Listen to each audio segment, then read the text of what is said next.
Hello everyone, Leslie Cornwell here, certified nurse midwife with Midwifery Business Consultation. I'm going to do a brief summary of immediate newborn care. The goal of this presentation is to help birth assistants, midwife apprentices, newer midwives with just the basics of newborn care after a birth center or home birth delivery. The objectives of newborn care, why it's so important to watch the babies closely. We want to be able to identify risk factors during the birth and the postpartum period that can affect their transition. So knowing the prenatal history, knowing how far along the mom is in the pregnancy, any clotting factors, presentation of the baby, any concerns with the heartbeat during labor, what color is the amniotic fluid. There's so many things that you can have a conversation about prior to know, is this going to be a high risk or low risk delivery? Typically in a out of hospital setting, we would have transferred if there was any high risk concerns. Most of these babies are going to be low risk and healthy. We are delivering. Our goal is to provide a safe, supportive environment for the baby to be born into. Make sure that all the birth supplies are set up, they're working properly, easy access when birth gets close, the lights are dimmed, we're providing a quiet, comfortable environment. The birth room is warm, the birth tub is the right temperature. We have warm supplies, blankets, towels for the baby when to place on the mom and baby after birth. We assess the baby throughout the transition, so the baby's already out, signs of respiratory, cardiovascular, or temperature concerns. So our goal is just to make sure that baby is keeping the main systems in normal processing. Establishing a good airway, respiratory, so the baby comes out. Most of the time they'll come out crying, but sometimes it takes a few seconds to let out that first good cry. So knowing, is there good heart rate above 100? Is the muscle strong tone nice and strong? Is the baby's chest pinking up after the baby starts to cry? Those are really important things. Promoting breastfeeding and a good latch is also really important for the birth team to have skills with. There's another section of presentation goes into details about breastfeeding support. And then keeping the baby nice and warm. They come out and they're used to their moms keeping them warm. So that's why it's really important to have a room that's warm, put them skin to skin with their mother, a support person in the team, having warm blankets, preventing infections. So making sure we wash our hands, making sure that we're not putting any of the stool from the birth experience on the baby, just keeping things as clean as we can. Care at birth. So the delivery of the baby placed right on the mom's chest. You do it slowly from the water. The assumption is the cord will be long enough. You just don't want to do it fast and aggressive to have any issues with the cord. We're going to immediately, as the midwife, assess the muscle tone, the respiratory efforts, the heart rate, the chest color. There's a lot of things that happen in a midwife's critical thinking skills right after the baby is born. That first minute, there is so much going through her head. She's assessing the bleeding from the vagina, making sure that the cord is okay with the baby, that the baby's skin to skin, that the mother is okay. There's a lot happening in a short amount of time. So the big things I like to stress with the baby is the extremes of, if you don't have good muscle tone, you're not getting any respiratory effort and the baby's blue, don't even bother trying to get the heart rate. It's going to be less than 100. Just immediately grab your ambu bag and give positive pressure ventilation. And that's most of the time, especially if heart tones were really good for the baby right before delivery. They just need something to help open up their alveoli and transition. If the muscle tone is good, the baby's alert, looking around, the heart rate's above 100, but you haven't immediately got a respiratory effort, I have the mom talk, and that carbon dioxide breathing on the baby and that cooler air on the cheeks tends to make the baby cry, but I don't make it a really aggressive stimulation in trying to get the baby to cry if everything else looks good on the assessment.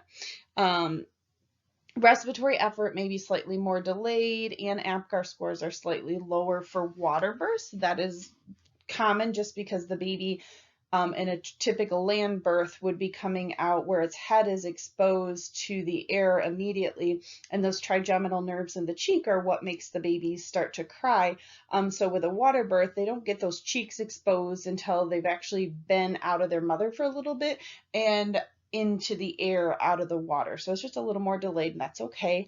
As soon as the baby comes out, you just put them on the mother's chest, keep them warm. You'll need a warm, firm surface if you're doing that rare resuscitation, but most of the time they can just go skin to skin held by their mothers. APGAR score, which is used, not so much the 1 minute indicator, but the 5 minute, has to do with long-term oxygenation and outcomes neurologically for the baby. So most normal healthy babies will get an 8 at 1 minute and a 9 at 5 minute, or they'll get a 9 out of 10. But the 1 minute, if it's lower, we're not as stressed about, as long as the 5 minute is 7 and above.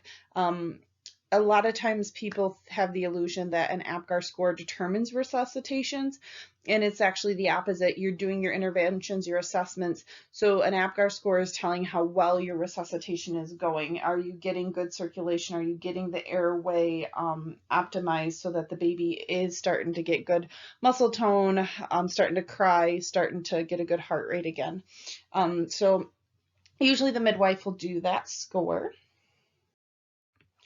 Adjustments to extrauterine life. The big things you focus on are the color, the temperature, the respiratory effort, the circulation. So the color, the first half hour, even the first few hours, we don't get stressed at all about the hands and feet being blue. It's the chest. You don't want the lips blue. You don't want the chest blue. You want a good pink chest.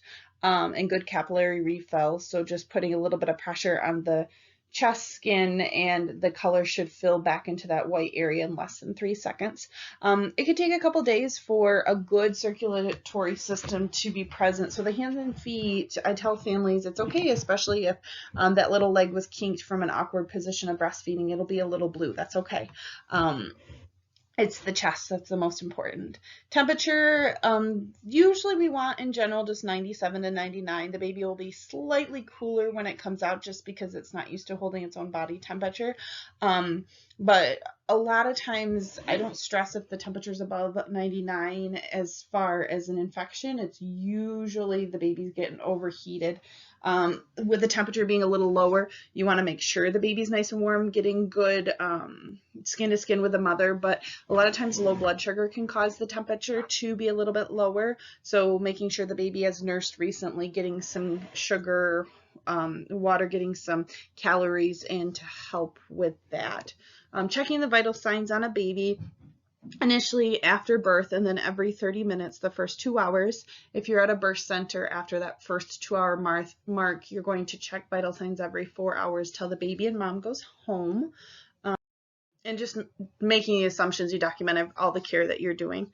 The heart rate on the baby is usually a little bit higher when they first come out, especially if they're screaming and a little stressed out. Tends to be more that 160s, 170s, even 180 for a little bit. But typically it's 110 to 160 is the normal transition for a baby.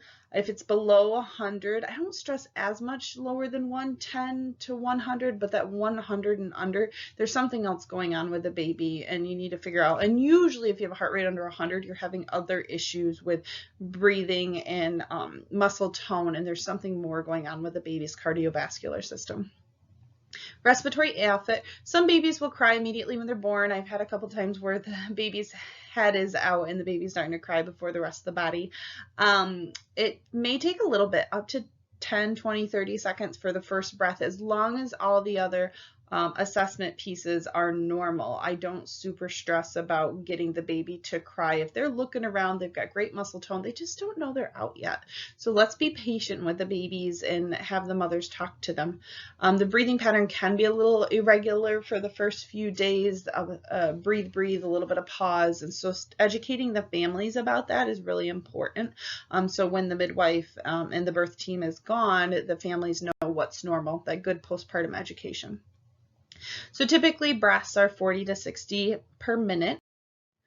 The golden hour, which is more used in a hospital setting, but it's promoting all these really important set of evidence-based practices that help with physiological stabilization. So long story short, it's just helping to get the mom and baby's bond stronger.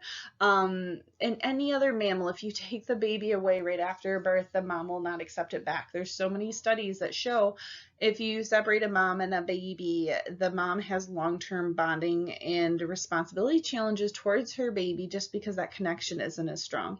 So being respectful of that golden hour, delaying cord clamping, which is most midwives do, immediate skin to skin with the baby exclusively the first hour. You can do a lot of your assessment on the mother, the basic things, and then leave your full newborn assessment once the mother's ready to get up and take a shower, go take a bath, go to the bathroom, those kind of things. Then you can do your newborn assessment. Delay any urgent, non-urgent tasks the first 60 minutes and then get breastfeeding going. There's a high amount of colostrum that first hour that's really important to get into the baby and help with mom's bleeding and help with baby's transition. A lot of this, that good amount of colostrum you get will help affect the circulatory system for keeping the baby nice and warm and making sure that the temperature stays up, improves the mom and baby's bonding. The baby's less stressed, the mom's less stressed. If you implement these, there's a lot of studies showing the long-term effects of supporting breastfeeding will be increased by doing the golden hour. So this is a great resource book for an initial newborn assessment. I know that birth assistants aren't usually doing the newborn assessment, but I think it's important to at least understand the basics. If you're a midwife apprentice, or if you're a newer midwife, it's really important to know a head-to-toe assessment on the baby. What are things that are normal and not normal? I'm not going to go into details on a newborn assessment. There is a handout attached to this course. You can also download to give what are the typical things you're looking for on a baby. I just want to stress the big overall things. A focus assessment is done immediately after the baby is born, the heart, lungs, muscle tone, alertness, and then there's a detailed assessment done after the baby is nursed, after that golden hour, and the mom is ready for the full assessment. A Ballard score more has to do with gestational age. We are assuming this baby is 40 weeks, 38 weeks, 42 weeks based on our prenatal history. So it's nice to confirm based on the baby's weight, the creases, the specific attributes that you're assessing to determine how much vernix there is. Is the baby closer to 38 weeks, 42 weeks, those kind of things. Listening closely during transition to the heart and lungs, making sure that there's no irregularity. Even if there's a little bit of irregularity in the heart rate, I just put a note of it and it'll usually self-resolve the next couple days as long as the rest of the assessment looks good. Start at the head and then just slowly work your way down. You're looking for anomalies, you're looking for areas of concern that are going to affect the baby's well-being. I mean, finding an extra finger and toe isn't going to affect the well-being. It's more just noting. Finding a Mongolian spot is nice to know. Just so those birthmarks are documented from initially, especially with Child Protective Services. As the kids get older, it's nice to have a baseline documentation of the skin and any little slight variations that the baby can have. So before a midwife team leaves the home or the baby gets discharged from the birth center, it's really important to do a good final newborn assessment. It doesn't have to be as detailed as the initial, but you want to make sure that nothing has changed that makes the baby not a good candidate to have no other healthcare providers present watching the baby. Make sure that the postpartum education is given to the mother and the support team about what's normal and what's concerning to watch for in the baby the next couple days. If the midwife is doing the newborn care that first month of life, making sure that the newborn home visit is scheduled for the next day, around 24 hours. There's a lot of state important screenings to be done and a lot of transition things to assess for at that point. If the midwife is not going to be doing the follow-up care, just make sure the newborn care provider is given records, given a report. The next appointment is help coordinated to be scheduled. So just really stressing with newborn care, we have two people we're taking care of after a birth. We're taking care of a mom, we're taking care of a baby, and there is so many transitionary things happening in that baby in a short amount of time, going from inside, their whole entire circulatory system is being reshifted from not using their lungs into their valves in their heart, and their whole circulatory system not using their umbilical cord for blood anymore once it's clamped. It's an impressive process that our babies go through. And so most of the time it goes normal and healthy, but we really want to know what are the things to watch for and the warning signs to make sure we transfer appropriately, and that we're reassuring the mothers and the families that this is normal. Look forward to seeing you at more videos. Thank you.